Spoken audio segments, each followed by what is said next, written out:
Candidatos que vão disputar o segundo turno já começaram a refazer as estratégias. O PT deve descolar a imagem de Fernando Haddad de Lula. Já o PSL ainda avalia a condição de Jair Bolsonaro para saber se será possível retomar a campanha na rua. Sobre este assunto, nós vamos conversar com o cientista político Rodrigo Jacomê. Seja bem-vindo. Muito obrigado, é um prazer estar aqui na Ubra TV novamente, né? Seja sempre bem-vindo. E você de casa também é bem-vindo, pode mandar a sua pergunta, a sua participação pelo 99588-2374, pelo WhatsApp, apenas mensagem de texto. Bom, vamos tentar entender esse novo cenário. Por exemplo, a gente viu agora PDT declarando, abre aspas, apoio crítico, né, a Fernando Haddad, e o PSB, assim, decretando direto apoio a Fernando Haddad. Vamos começar a conversa por aí, que eu acho que é a notícia mais recente que a gente tem. O PDT já era esperado, agora dá para a gente interpretar esse, abre aspas, apoio crítico? O que acontece?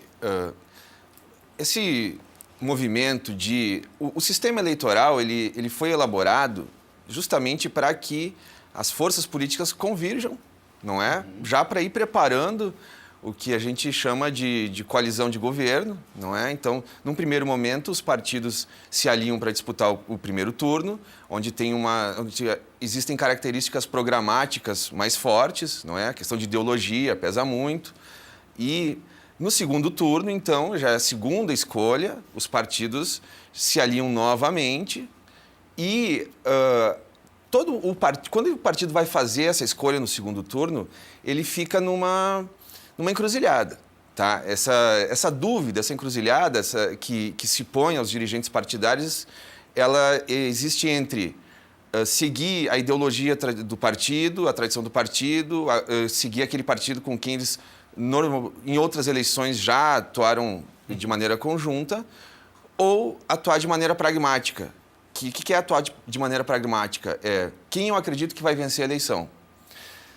Quando o partido fica numa situação difícil em que apoiar aquele que vai vencer é mais distante da sua matriz programática, não é? Da sua ideologia, ele tem que dar uma desculpinha. Ele tem que dizer, olha, ou a gente vai deixar livre, ou a gente vai fazer, como é que você falou o nome do apoio? O apoio crítico. O apoio crítico. Nem sou eu que estou usando esse termo, o próprio PDT, na sua nota, usou esse termo. Então ele fica naquela questão assim, eu sou mais próximo do PT, não é? A história do PDT, assim, as ideias do PDT são mais próximas do PT. Agora, a perspectiva dos dirigentes, assim, a probabilidade de que o Bolsonaro vença é maior, não é? Então ele tem que dizer assim, olha, a gente vai apoiar, mas nem tanto, porque depois que acabar o processo eleitoral, a gente vai ter que discutir novamente. Sim. Então eu tenho que cuidar o que eu digo agora para não inviabilizar alianças durante o governo. Dá para a gente analisar, a gente teve agora aqui um representante do Partido Novo, também o Partido Novo declarou o não apoio a nenhum candidato, porém rechaçou um. Né? Também é difícil da gente interpretar o que o partido quer com isso. Né? No caso do Partido Novo, existe uma peculiaridade que é a primeira eleição geral que o Partido Novo participa, não é? Então ele não tem em que pese ele tenha convicções programáticas muito fortes, ele não tem esse histórico de outros apoios e receber outros apoios ou, não é, oferecer outros apoios. Bom, para vocês terem ideia, passados mais de 30 dias após ter sido esfaqueado, o candidato à presidência, Jair Bolsonaro, do PSL, ainda precisa de mais uma semana de repouso, segundo os médicos do candidato, e não vai comparecer no primeiro debate na TV Bandeirantes. Que impacto tem os debates no segundo turno, né? Nesse momento agora? Eles são decisivos mesmo, esse confronto entre os candidatos? Como é que tu avalia hoje essa posição dos debates? Tradicionalmente, a gente costuma dizer que ninguém vence o debate, mas é possível perdê-lo. Pois é. Tá? O que isso significa? Significa que baixa a probabilidade de eu conquistar novos eleitores a partir de um debate, tá? No entanto, é fácil perder eleitores durante o debate. É mais fácil eu errar o que eu falo do que eu acertar tanto que vou conquistar novos votos. No caso da candidatura Bolsonaro, eu vou me arriscar a falar uma coisa que está um pouco fora do debate, tá? Mas ele tem receio sobre o que ele vai falar. É indiscutível que sair do cenário no primeiro turno, tá? Isso foi positivo para a candidatura dele. Por quê? Porque ele é um candidato de posições extremadas, tá? Ele é polêmico, tá? Mas nesse momento ele tem a maior parte do eleitorado. Então, quando ele avalia se participa ou não do debate, ele sabe que o risco de ele perder o debate é muito maior do que de vencer o debate. Por mais que o candidato Bolsonaro consiga amenizar o discurso, porque uma coisa é certa, todo partido ou candidato, para vencer a eleição, ele precisa correr para o centro. Tá? Então, se o Bolsonaro tem posições mais à direita do espectro ideológico, nesse segundo turno ele precisa amenizar suas posições para conquistar o eleitorado do centro. Sim. Da mesma forma, o Haddad. Tá? Da mesma forma, o Haddad que, num primeiro momento, fez uma campanha focada no apoio do Lula, focada nas conquistas do PT durante o governo, é uma campanha de esquerda, uma campanha de um viés ideológico bem posicionado. Agora ele precisa correr para a direita, para chegar ao centro, porque o eleitor brasileiro ele se posiciona ideologicamente nos extremos. 10% do eleitorado se diz eu sou de esquerda e 10% do eleitorado se diz eu sou de direita. Agora, os outros 80%, eles são conquistados durante o processo eleitoral.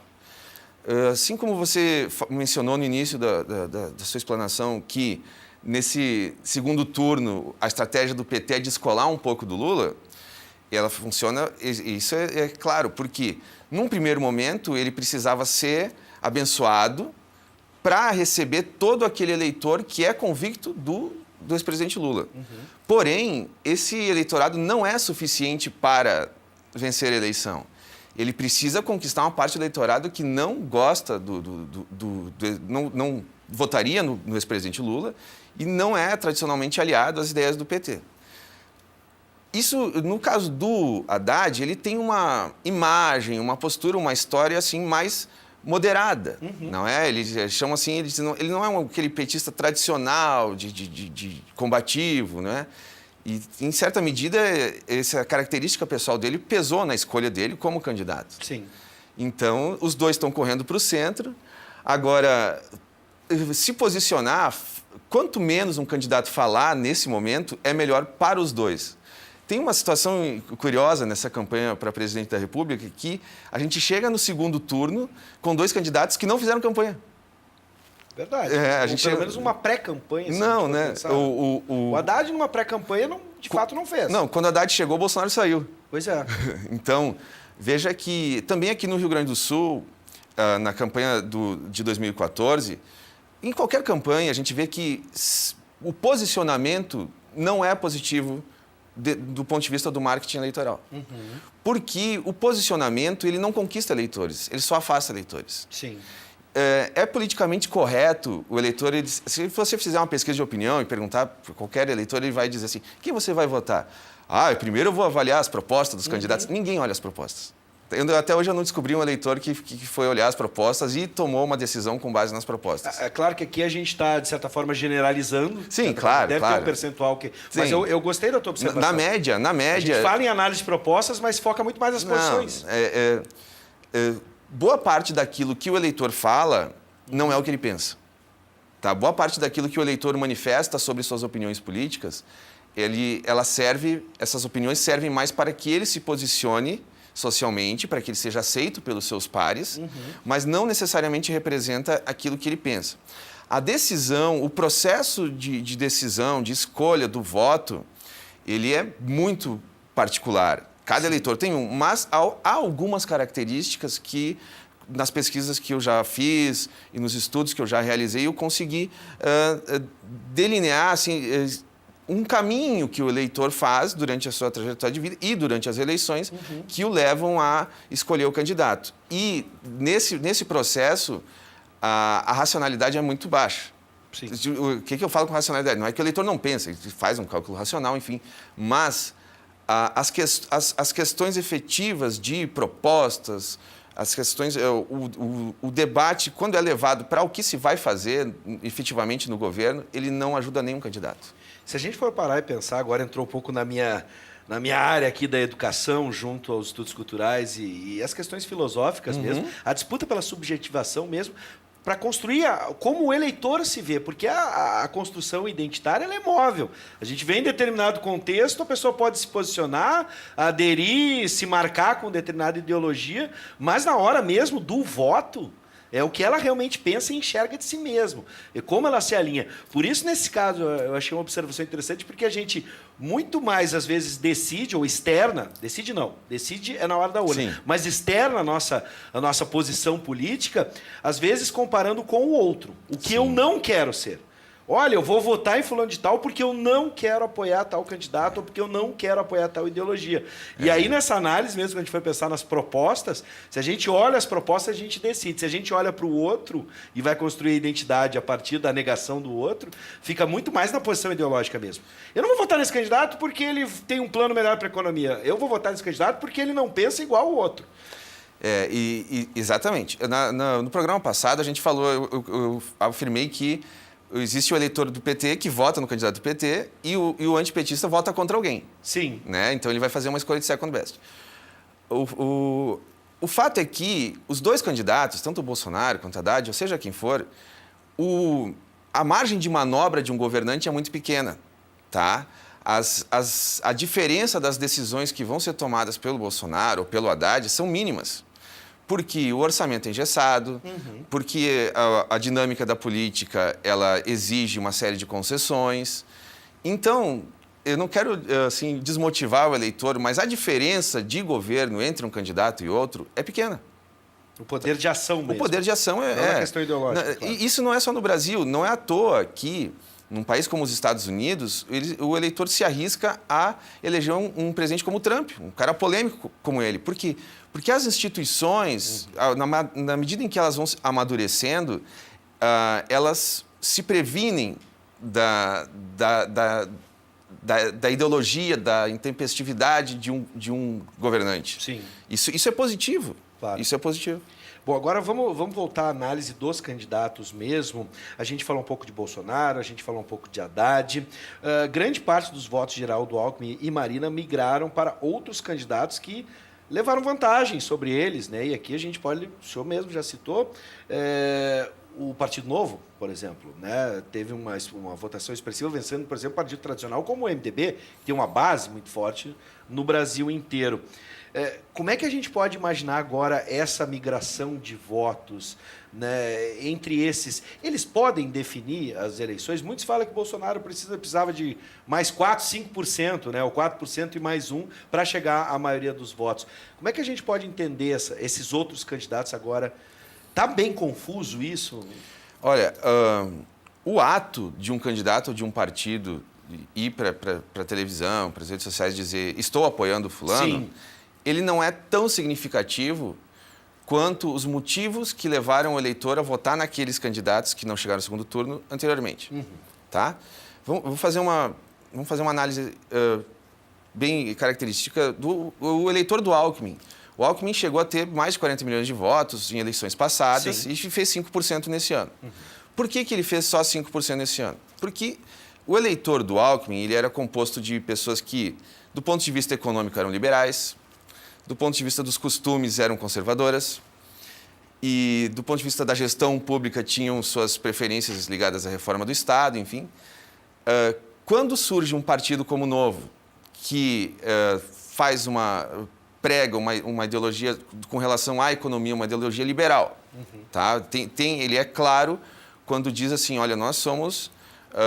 nosso ponto de vista econômico é ter um Estado necessário e intervir o mínimo possível na economia. Então, o eleitor que avaliava isso e votava no Alckmin foi votar no João Amoedo. Dá para incluir aí a insatisfação com o sistema político também? Porque o Novo se mostra crítico ao sistema. Sim. Isso dá para incluir a insatisfação, mas o insatisfeito, ele pode tanto votar no Novo como no PSOL, tá? Que são partidos que não governaram ainda. Sim. Né? E pouca gente sabe, mas o eleitor de extrema, o extremista, ele não tem uma matiz ideológica clara. Em outras eleições, quando a gente faz pesquisa, eu já vi a definição entre votar na Luciana Genro e no Marquesan. Sabe? Isso era comum. A dúvida que existe no eleitor, quando ele é um eleitor, assim, quando ele está altamente insatisfeito, ele quer procurar um candidato outsider. Sim. Tá? Ele quer um cara que venha de fora do sistema. Não é o caso de nenhum dos dois candidatos do segundo turno. Né? Bom, a gente tem participação, Guilherme? Você pode participar, 99588-2374, pelo WhatsApp. Boa noite. Infelizmente, se não houver uma reforma política, nada mudará. É o Everton, ou Everton, né? Fiquei aqui na dúvida, Everton Barreto, de Porto Alegre. Seja bem-vindo. Nesse caso, e até vou puxar uma análise aqui sobre a bancada, fiz a mesma pergunta para o deputado Van Hatten. A gente viu uma guinada à direita e uma certa reformulação no Congresso e também no Senado. Alguns nomes clássicos não conseguiram voltar aos seus postos na política brasileira. A gente pode imaginar um arranjo diferente no Congresso Nacional, né? Como é que vai ser essa sustentação? Como é que a gente enxerga o sistema? Outsiders estão chegando, né, ao sistema político. Como é que tu vê esse retrato agora que a gente tem? Veja que, mesmo com todos os mecanismos que foram utilizados pelo status quo político para reduzir a possibilidade de renovação, ela aconteceu. Então, o poder dessa decisão não está nas regras eleitorais, e sim na decisão do eleitor. Eu vou sempre na contramão de todos os cientistas políticos que pregam reforma política, tá? Eu me arrisco, com convicção, a dizer que isso é pouco importante. Vou te dizer por quê. Sim. O risco, quando se fala em reforma política, tá? E a gente não percebe, mas a gente está dando um cheque em branco para o setor político. Vou te explicar. Nas manifestações de 2013, quando o povo foi para a rua para reclamar da sua insatisfação com o resultado que vinha do governo, não era com relação ao governo, o cidadão percebeu que o retorno que ele tinha pelo que ele pagava de imposto não era adequado. Começa nos 20 centavos, começa nos 20 centavos e depois vai na reforma política. 20 centavos é um simbolismo. Sim. Tá? Mas o eleitor está dizendo assim, o resultado que eu estou tendo do Estado não é adequado. Daí, o governante, no caso, ele vai lá e diz assim, é verdade, precisamos fazer uma reforma política. Tá? Quando ele diz assim, precisamos fazer uma reforma política, ele está colocando a culpa no sistema, está tirando a culpa de si. Ingenuamente, a maioria dos eleitores compra essa ideia porque parece, é bonito falar, reforma política, se o problema do país é a política, vamos reformar a política. Parece que a gente vai encontrar o bom político, tá? Mas é uma cortina de um ponto de vista, de um lado é a cortina de fumaça do governo, e o eleitor compra essa ideia, tá? E o Congresso vai lá e diz assim, então vamos fazer a reforma política. Qual foi a reforma política que o Congresso fez? Vamos garantir recurso para quem já tem mandato, vamos diminuir o tempo e a exposição, o tempo de campanha para evitar que novos candidatos surjam e possam expor suas ideias, Sim. Não é? Então, dizendo que estão fazendo a reforma política, tá? Eles conseguiram argumentos para mudar o sistema eleitoral em seu benefício. A renovação teria sido muito maior se não existisse esse movimento. Agora, eu quero falar com convicção assim, que a questão, a gente não é mudando os políticos que a gente vai melhorar a gestão pública, tá? Não é essa questão de renovar 100%, porque para fazer um bom governo também precisa ter experiência. Sim. Sabe? Então, não é mudando, e também não é mudando as regras eleitorais que a gente vai melhorar a administração pública e a representação. Pelo contrário, quando a gente fala em mudar as regras eleitorais, a gente assume um risco muito grande, porque uma democracia pressupõe estabilidade nas regras Sim. eleitorais e não mudar as regras todas as eleições. Bom, ainda a gente tem 3 minutos. Antes, eu só quero fazer uma menção a todos que participaram pelo WhatsApp. Muitas participações, não só agora, mas também durante a entrevista do deputado federal eleito, Marcel Van Hatten. Muitas participações mesmo. Então, eu quero agradecer e pedir desculpas. A gente não conseguiu colocar todas no ar, mas continue participando. O canal está aberto, 99588-2374, pelo WhatsApp. Não só hoje, mas em todos os programas, todas as edições do Conexão RS. Muito obrigado pela participação de você aí de casa. Para fechar, nesses 2 minutos finais, vamos ver se é possível responder, a questão do mercado. A gente viu... vamos para a tela. Vamos dar prioridade para o nosso telespectador. Eu sou o Eduardo Lessa, de Novo Hamburgo. Só um parêntese entre os candidatos. Vocês estão falando do poder de cada candidato assim eleito, mas só existe um que pode escolher e quem vai administrar cada ministério sem troca de favores ou não. Bom, a gente estava falando um pouco desse sistema, tu mesmo disseste, que o candidato, seja qual for eleito, tem que entrar dentro desse sistema que existe em Brasília, né? A gente vai ter que botar a mão no bolso, vai ter que trabalhar junto com o Congresso. Acho que é mais ou menos aí a dúvida do Eduardo Lessa. A realidade ela não é só brasileira e nem de Brasília. Sim. Tá? A realidade é que, para governar, você precisa... E é positivo que as decisões não partam só do presidente da República. Ninguém governa sozinho. Ninguém governa sozinho, tá? Nessa composição, nesse movimento de ninguém governa sozinho, que quando ele vai precisar, para aprovar a sua agenda no Congresso, ele precisa do apoio parlamentar, tá? Então, a escolha dos ministros, ela vai acontecer com 2 critérios. Alguns ministros vão ser escolhidos com funções técnicas, para trabalhar, para tocar o governo. Sim. E outros vão ser escolhidos para formar a coalizão de governo, para gerar a coalescência, que a gente chama. Então, qualquer um dos 2 candidatos vai ter que ter ministros de perfil técnico e ministros de perfil político. A prova disso é que, quando mudou do governo Dilma para o governo Temer, alguns ministros permaneceram, né? Sim, claro. Se não voltaram, tem ministro que foi dos 2 governos, muitos partidos foram os mesmos. Dá para lembrar um deles, Meirelles, né? Que é considerado por muita gente um tecnocrata mesmo, um técnico, né, na sua área, na sua função. Né? Tem o do planejamento, acho que o primeiro nome dele é Diogo, se não me engano, também de uma pessoa de perfil técnico, claro. É reconhecido em Brasília, e alguém precisa trabalhar, né? Pois é. Aí lembro de Delcídio, por exemplo, que transitava tão bem entre vários partidos ali, foi de um, foi de outro, trocou, enfim. Tinha uma função bem representativa dentro do governo, né? Acho que não era o Delcídio, acho que era o... Me fugiu. Que foi do PSDB e depois do PT, que trabalhou junto às operações, por favor, agora me... Também, mas enfim, há muitas pessoas que há certas pessoas de perfil tão técnico e tão político que vão ser convidadas... Transitou nos 2 governos, transitou em 2 partidos. Eu me lembro do Delcídio. Delcídio Amaral transitou. Transitou em 2 governos. Porque esse é um perfil técnico. Ele antes de ser político, ele era um engenheiro da Petrobras, que tinha influência dentro da Petrobras, então do mercado de Minas e Energia, enfim. Então, ele era necessário. Bom, eu fico com esse exemplo, mas eu acho que o maior deles é Meirelles.